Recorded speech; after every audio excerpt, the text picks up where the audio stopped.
The original pilot was a disaster. Everything seemed to be going well for The Simpsons once the series of Tracey Ullman shorts was picked up by Fox as a half-hour show. A talented writing staff was brought on, the cast was honing their characters' voices, and they earned a spot in prime time. Then the producers saw the pilot. The animation had just returned from Korea under the company of Klasky Csupo, most known for being the animation house behind Rugrats. The animation, which you can see in the video above, was such an eyesore that James L. Brooks commented plainly, "This is S.T." Most people got up and left, but Brooks stayed to get into an argument with Klasky Csupo co-founder Gusper Csupo, who insisted that the problem was in the writing, not the animation.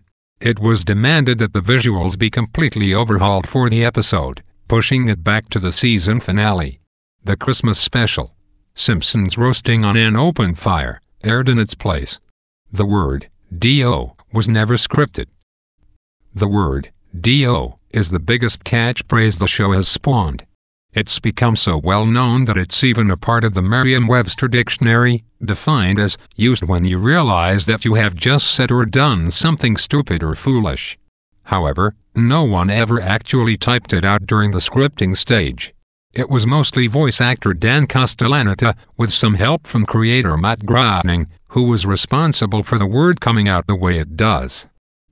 In the Tracey Ullman shorts, Homer's line was, and still is, merely written as an annoyed grunt, which Castellaneta improvised as a long-winded D-O-O in homage to actor Jim Finlayson's exasperated groan from his Laurel and Hardy appearances. Since the shorts were, well, short, Groening asked that he speed it up for the animation. Thus, D.O. was born. Conan O'Brien was the office monkey. For readers who aren't rabid Simpsons obsessives, let it be known that late-night talk show host Conan O'Brien was a full-time writer on the show during the early seasons. For fans, his most notable achievement is being credited with writing the much-adored episode based on The Music Man, Marge vs. the Monorail. However, for O'Brien's co-writers of the show, he'll be forever known as their personal monkey, and he was happy to do it. One bit he would do had him shake up a Coke and nervously pitch a story, then as he bummed, he'd open it up and spray Coke all over himself. Another carbonation-based routine had him using Coke to foam at the mouth and fake a horrible fit at the table.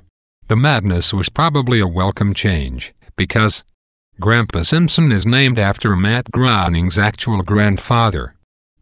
It's no secret that Simpsons creator Matt Groening quickly hobbled together the core family characters while waiting in an office to meet with James L. Brooks about the project. In his haste, he named every member of the family after his own, with the exception of Bart, since he wasn't comfortable naming the character after himself. Instead, an anagram of the word Brett was selected and an icon was named. In spite of this, when it came time to give Grandpa Simpson a first name, Groening wasn't interested in using his real-life grandfather's name and asked writers Jay Kogan and Wallace Wolodarski to make one up instead. The fairly obscure, old man, name they came up with was Abraham, which happened to be the same name Groening's grandfather had. They went with it anyway, presumably since the coincidence was just too rich to pass up. Multiple animators went on to work for Pixar. In any mention of the clever Easter eggs Pixar likes to insert in its films, there will almost instantly be a reference to A113, the label of an animation classroom at California Institute of the Arts, shared by animation titans like John Lasseter and Brad Bird. It's appropriate that Brad Bird used the inside joke in his Pixar hits The Incredibles and Ratatouille, considering he also used it when he directed episodes of The Simpsons decades prior. While it's no surprise that the director behind the Do the Bartman music video would go on to direct some of the biggest animated critical hits of all time, there lies another in his ranks, someone who'd been around since the Tracey Ullman shorts. David Silverman, who was so close to the show that he was even selected to direct the Simpsons movie, found success co-directing a very different sort of story in the 2001 film Monsters, Inc. Other animators who went on to work for Pixar include Jeff Pigeon, animator on Toy Story as well as the voice of the Green Aliens, and Jim Reardon, writer of Wall *E. The writer's room is extremely boring. Imagine a room full of Harvard-educated comedy writers, specifically plucked to sit down in a room together and write for one of the most famous comedy series of all time. Sounds like a guess and a half, right? Wrong. While it isn't often cluttered with conflict, it's a fact that anyone getting into the writer's circle is going into work, not to laugh. Time is mostly spent in complete silence, working on each episode's script literally one line at a time. Conan O'Brien even recalls a German film crew coming in to document the writing process and never returning after the first day, having spent it watching the writers sit in their office for hours as they quietly brainstormed a reaction line for Marge. The actors who provide the French voices for Homer and Marge are married. While it's fun to hear about the butting of heads that go on behind a production's closed doors, sometimes it's nice to discover the sweeter side. Since its inception, voice artists Philippe Thieu and Véronique Augereau have been voicing Homer and Marge for a French audience.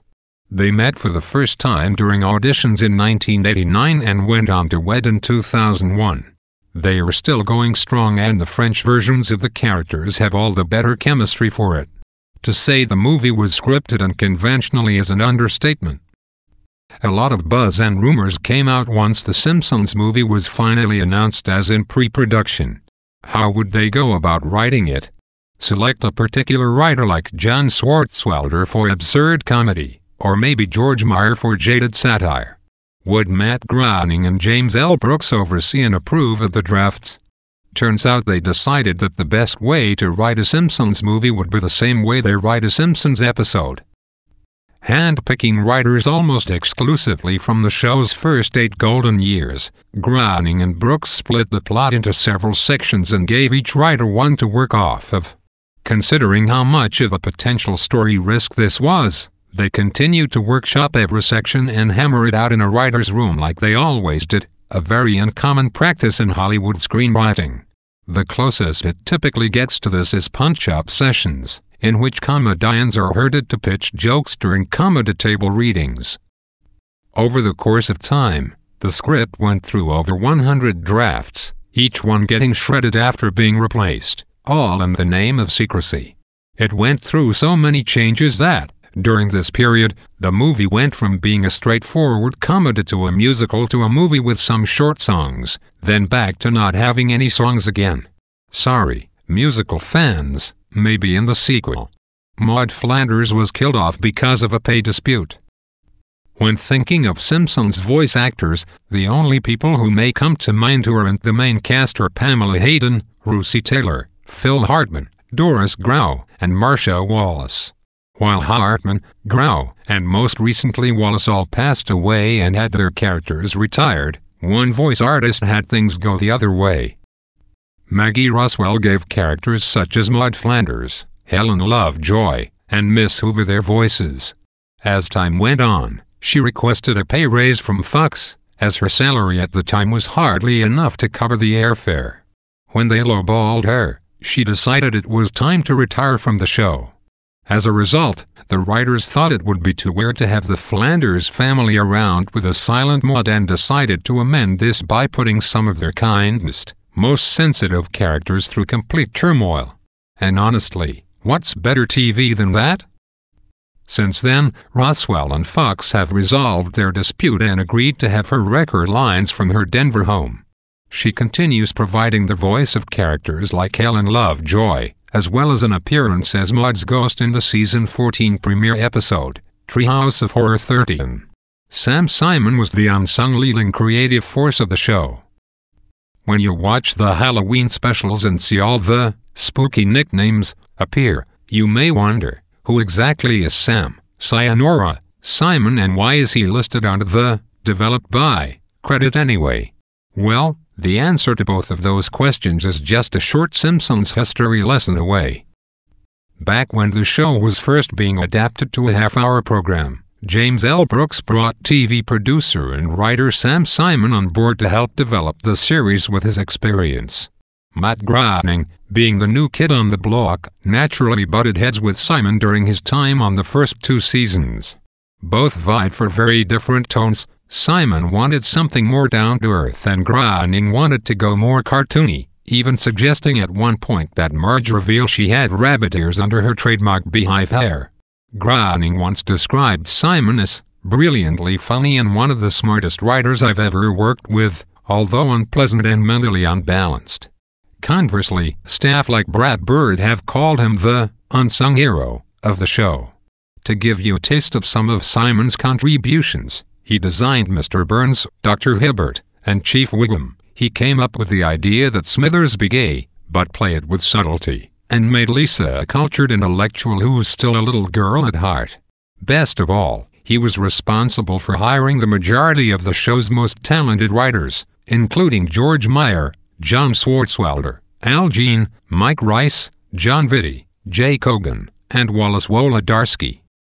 Due to the tension between him and Groening, Simon was forced to walk from the show, but not before negotiating a deal that would see him earning tens of millions of dollars annually for those few years of initial work. Unfortunately, at the age of 58, Simon was recently diagnosed with terminal colorectal cancer and given an estimated 3 to 6 months to live. As if helping to give us The Simpsons wasn't enough, he intends to leave his fortune to various charities, mostly animal-related. We'll crack open a Duff beer for you, buddy.